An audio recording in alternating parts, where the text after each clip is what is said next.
Hi, my name is Maritza Sanchez, and I'm a PhD student in material science and engineering. Currently ended my 6th year, and I do research on materials for extreme environments, so materials that can withstand very high temperatures, different types of energies. So I synthesize these materials and I test them for certain applications in extreme environments.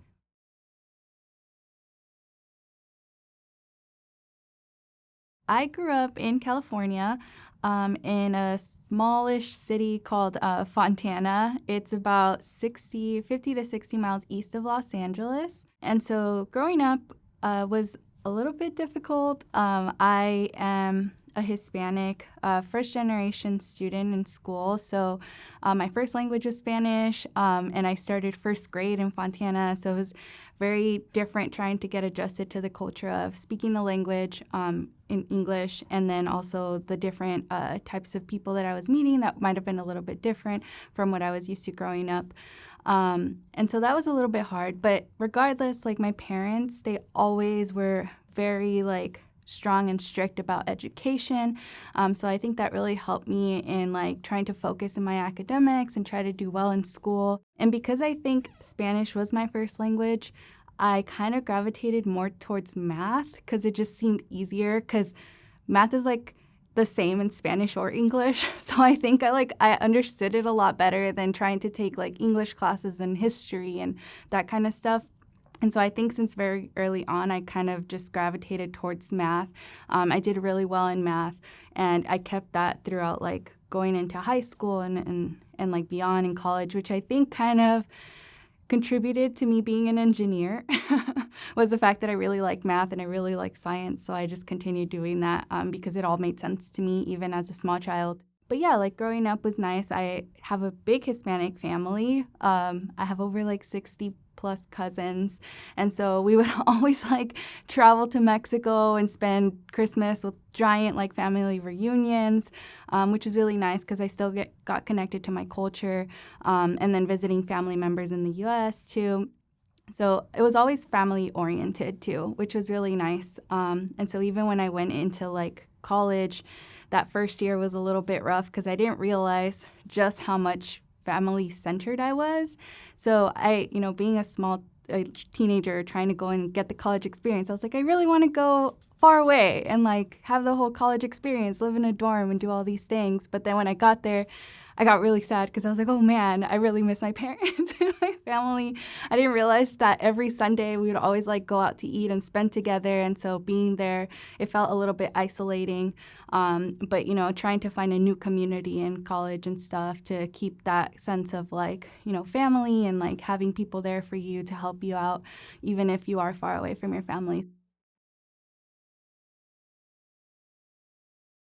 I was in the dark a lot when I was applying to college. There wasn't a lot of, in terms of my family, there wasn't a lot of people who were there to kind of tell me what the process was like when I should be thinking about what I want to study, where do I want to apply, and stuff like that. So when I was in, I think, middle school, I did join the AVID program, which kind of helps prepare you for college. But even then, our school was a little bit more low resource. So it wasn't we had these great experience of traveling to all these colleges to see them and see what they're like and what their campus life is like. So it was just in general, think about college. And then they kind of introduce you to those careers that we all hear about, being a doctor or being a teacher or something like that. So I feel there was still so much more out there that I didn't know. And so the reason why I knew that I should be applying to college was based on the group of friends that I had in high school. So I tried to because my parents really pushed the importance of education and doing well in your classes, I always tried to have a group of friends around me who were, very intelligent, who pushed me to be better and to do well in my classes. And so because of them, I had that exposure to understand that I should be applying to colleges and stuff. So even then, when I did apply to colleges, I feel I only applied to maybe 4 or 5 schools, and they were mostly all in California and they were like University of California system, so UC schools, which in retrospect now, I could have definitely expanded my range and what like the opportunities that I had to go to other places, maybe like the Cal State system, maybe out of state. But, I was always told that out of state was so expensive, so don't do that, But, there's a lot of opportunities out there like having scholarships and stuff that I just didn't know at the time that would have helped me like make that decision as well. So the application process, it was nice because I did have teachers who like looked at my application materials. So that was really helpful. But in terms of like the selection process, what school should I apply to? What program should I apply to? It was really difficult. So when I did start, I didn't know I wanted to do engineering because I had no idea what that was. So I had applied to all of these universities as a psychology major because I was a peer counselor at my high school and I thought, oh, wow, this is awesome. I want to be a psychologist for the rest of my life. And then it wasn't till like my high school math teacher sat down with me and told me like, hey, you're like one of my top students in math. Have you considered a career maybe in engineering? And I was just like, what's that? So he like sat down with me, and he had originally started as an engineering major in college before he became a teacher. So he told me what his classes were like, what it entailed to be an engineer, what kinds of engineering were out there and stuff. So it was really helpful to have that conversation with him and for him to kind of show me and expose me to that, because that completely changed my career path. And so, that from there, I made the decision that this sounded really cool. I was happy to be doing like math and science all the time. And so when I went to college, I decided that I was going to change my major from psychology because all of the programs I applied to were psychology. So I had to go through that transition of changing. So that was a whole nother challenge on its own to get to college and then try to be changing your major throughout the first 2 years and stuff. And so like I also have like a very unique story because I started off at UC Santa Barbara, again, trying to change my major. And UC Santa Barbara is a very competitive school for engineering. And they have 2 different colleges. So I was in one college for psychology, and I had to make the complete switch into the College of Engineering. And so that was difficult as is. But the majority of my physics class, which were like 300 people lectures, were trying to just switch into engineering. So it was very competitive, too, to even be a student at UC Santa Barbara trying to get into the major. So when it came down to the end of my second year, I did the application process, and they only accepted 3 students that year, and they were all about 4.0 students. So I did not have a 4.0, so I wasn't accepted into the program. So I had to make a decision on whether I wanted to stay at UC Santa Barbara and do a different major, or if I wanted to leave the university, go somewhere else, and pursue engineering, which ended up being the latter. So I did leave Santa Barbara and I went to California State University, Los Angeles.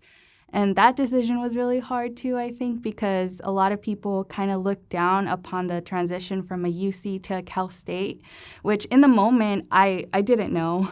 So like people telling me like, why are you leaving Santa Barbara? Like that's such a great university. It made me feel like I was making a mistake trying to pursue my career somewhere else.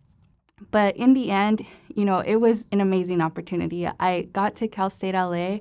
My GPA increased so much from being at Cal State LA because I just felt like I was getting a lot of like the strong relationships with my professors, the support that I needed from them. My classes were a lot smaller. They were a lot more specific. There was a lot more students who looked like me, who had very similar upbringings to me. So it was really easy to make friends there and connect with them. And then also, I feel like because my GPA was better, because I was doing so well in my classes, that just opened up so many doors for me to like be able to get into like research opportunities, take on like more of technical experiences. And so from there, I just like ran with it. And I did so many different types of research experiences, both at Cal State LA and outside of Cal State LA. So summers I would travel and do research for a whole summer somewhere else. And that was like really nice because I think it set me up really well for applying to graduate school, which otherwise I don't think I would have been, as prepared or as knowledgeable when going through the application process for grad school and what grad school I should choose, what program I should choose, and then what exactly did I want to focus on in my research.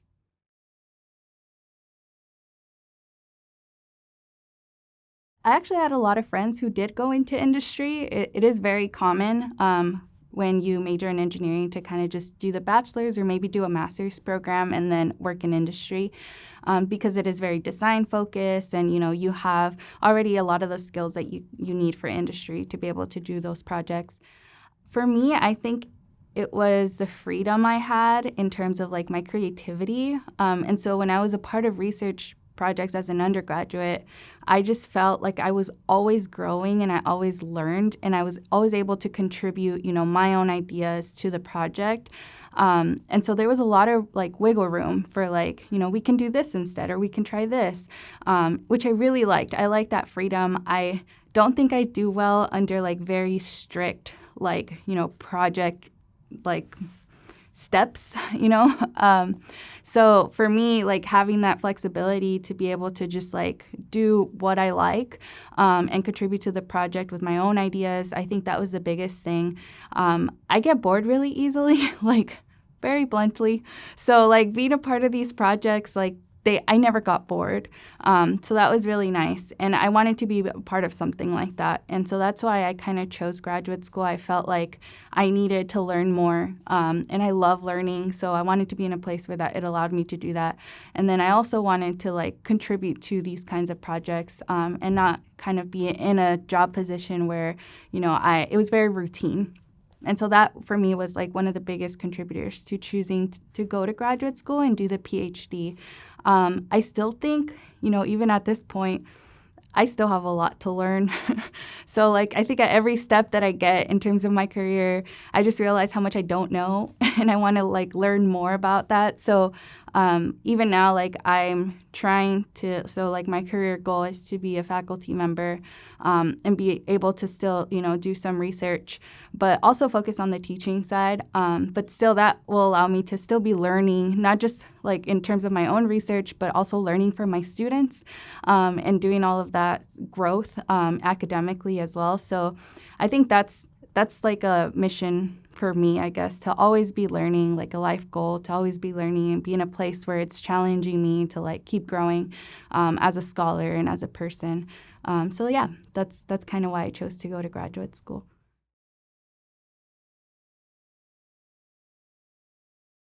Our PhD programs are most of the time, almost 100% of the time funded. So a lot of students don't know this, and I definitely did not know this before, I got to college, was that if I did want to ever pursue a doctorate, especially in the STEM fields, those are funded. So your tuition is paid for, and you also get paid. It's like a job from the research that you do, either through different types of sources. It could be fellowships, which are very similar to scholarships. It could be through teaching assistantship, so you're teaching a course and you're getting paid for that. So you're still being funded while also doing your research. It could be a lot of different things that your advisor might be funding you. So a lot of different things that allow you to be funded, but it is a funded program. So, this can change for a lot of people, like, the fact that now they know that it is a funded program, this is something that I could consider because I know it's not going to break me financially. In terms of like the schedule, you come in usually as your first year, which you can come in straight out of the bachelor's, especially for engineering fields. You don't need a master's to get to the PhD. So it's not this very like strategic like step by step that you need to take. So I came in straight from the bachelor's into the PhD. And then your first couple of years are usually you taking courses that are requirements. It's a lot less courses than you would as an undergraduate student or even a course-based master's. And they're very specific to the field that you're studying. And then you usually take either a written exam or some kind of oral exam at the end of your second year that will allow you to obtain the master's if you don't have one already. So you kind of get it along the way. And then after that, like you usually start research your first, second year, but at a very like low intensity. And then once you start to finish up your classes, you dedicate most of your time into the lab. Or if you are someone who's more computational, then, a lot of stuff on the computer. And so you focus on the research for the last couple of years. Traditionally, doctorates take maybe 4 to 6 years. But again, that's very specific on the program. It's very specific on the advisor that you have. But that's kind of what it looks like. Throughout this, you also do a couple examinations. One is the proposal of your project to a committee of faculty members who, give you feedback based on that proposal. And then at the end, before graduating, you defend that proposal based on the experiments that you conducted or the simulations that you ran in front of that same committee. And they kind of give you feedback on that as well. So that's generally how the PhD program is laid out. And then the big milestones that you have to reach throughout the program in order to graduate with the doctorate.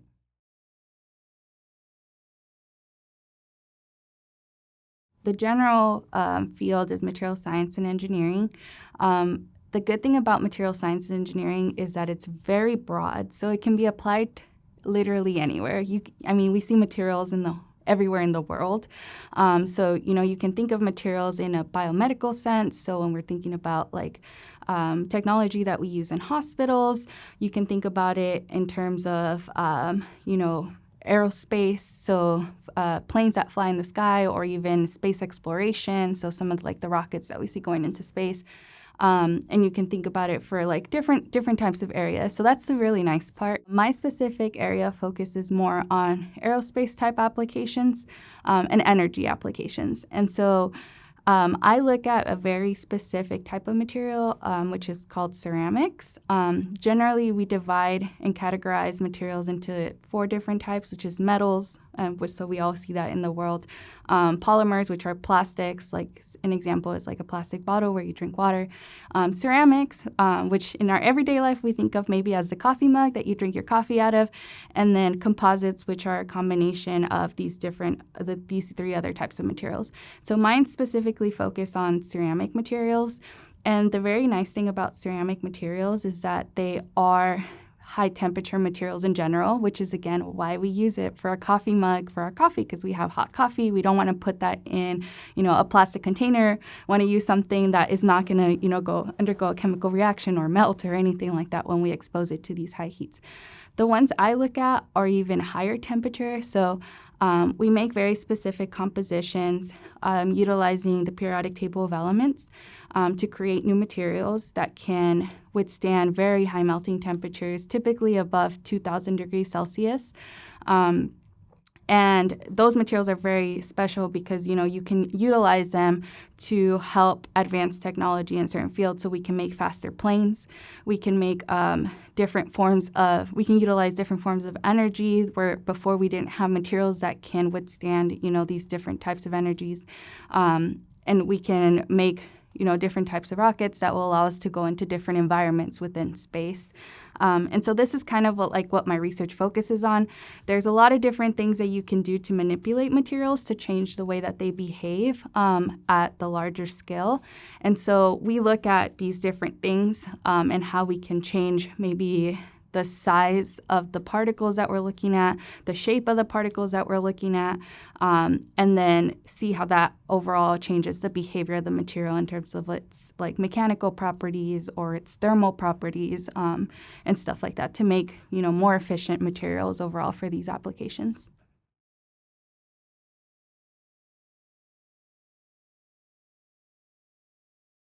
One of the places where I found the most community that significantly contributed to all of my successes as an undergraduate student and also as a graduate student now has been the Society of Hispanic Professional Engineers, which is an organization that is focused upon trying to allow Hispanic students to thrive in these fields and be successful and get to their professional careers. But it's a very opening and welcoming community, so it's open to anybody. You don't have to be Hispanic. But what I really loved about this organization was at any level that you are, even pre-college, if you're a high school student, they do a lot of different types of events and programming that allow you to be at whatever stage you are and prepare you well in advance for you to be able to be successful in these fields. And so as an undergraduate student, I definitely took advantage of, first of all, building the community, finding friends in my classes, who I can connect with, setting up study groups. They had a lot of like different types of like academic development things going on. So like trying to help us get good GPAs, do well in our classes. They also had the professional development sense of it, so attending professional conferences, networking with industry professionals, also, creating resumes, setting up for interviews, all of these like skills that you don't know you need until you're like there trying to get a job. And so they prepare you well in advance with this from like, experts who, recruiters who do this all the time, who always interview or check resumes. So they're providing you the feedback for your stuff so that it is top notch and really great. And then there's also like the social aspect. So, we do have a life outside of school and outside of our careers, which is also very important. So definitely setting that up so that we have, social events, or we have things that contribute to like mental health and all of these things. So I found that through this organization, I had everything I needed to kind of help me be in a good state and help me stay doing well in my classes and then setting me up for a career. And so as a grad student, I feel like I've kind of turned my role from getting to giving. And so I have like contributed a lot to being now a mentor instead of a mentee to a lot of students. I've pushed for a lot of programming and initiatives to kind of help students prepare for graduate school or even think about applying to graduate school so that they can hold these like very decision-making positions within like these companies and stuff because they have a higher degree, because they are experts in their field. And I've also kind of helped with one of the subgroups called Shiptinas, which specifically focuses on being a double minority in the STEM field. So not only a Hispanic, but also a woman, because women are also underrepresented in the engineering fields. And so specifically focusing on things that are very relevant to being a double minority in the field. So for me, I think there was a lot of things that I needed going through my entire college career that I felt weren't there. And,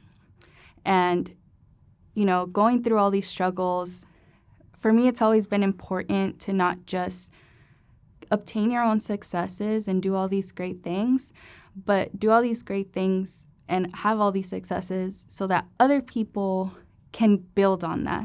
And so I can do all these amazing things, but it doesn't really matter unless I'm setting the platform for somebody else to take it and run with it, or, to get even better recognitions and all of these things. And so especially for someone who comes from an underrepresented background, not seeing a lot of people who look like me in terms of my classmates, which is getting better and I'm really excited.